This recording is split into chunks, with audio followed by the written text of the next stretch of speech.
Kamusta mga kapisngi? Welcome back to my YouTube channel. Long time no vlog, almost 3 months wala tayong vlog. So ngayon magkukwentuhan tayo, share ko lang din. Dahil alam niyo naman na nagbibreed tayo, no? May mga aso tayo na inaalagaan.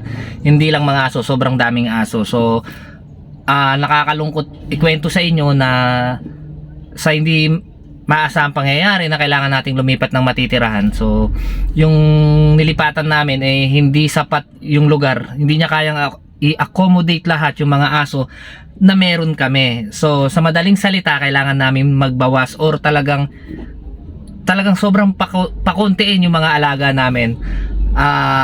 Napagdesisyonan namin ni Esme na ipaalaga muna sa mga kaibigan, magulang, kapatid, sa anak ko, ganun. So ipapaalaga muna namin yung mga aso. Masakit man lalo na kay Mrs. dahil pasensya na, maingay dahil nandito tayo sa kalsada. So isang mabilisang vlog lang to. Masakit man lalo kay Mrs. dahil siya naman talaga yung lagi nag-aalaga ng mga aso. Siya yung nasa bahay, ako naglilinis ng mga kulungan, pero mas lamang na siya yung nakikita ng mga aso.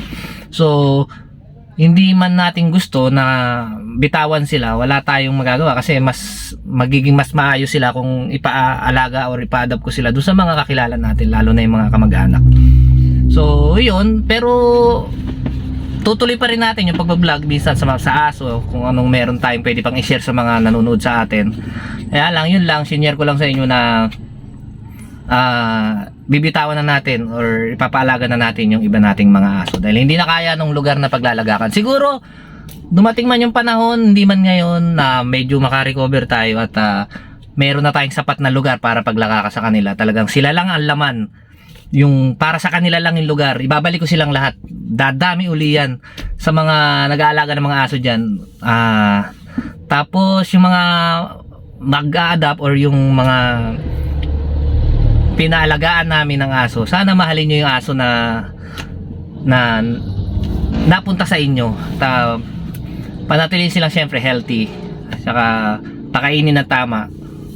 Yun lang, sinare ko lang ito. Malungkot pero what to do, talagang may darating talagang ganun. So sa dami nila noon, kukunti sila ngayon. Kinuwento ko lang, pero ganun pa man, ito uli ang inyong kabisngi nagsasabing Merry Christmas, Happy New Year sa inyong lahat. At huwag kayong mananawang mag-like, mag-share at syempre mag-subscribe dito sa channel ko, sa Philip Official Vlog. At maraming salamat po sa inyong lahat. Happy New Year at manigong 2024 na taon sa ating lahat. Yun lang mga kapisngi. Bye!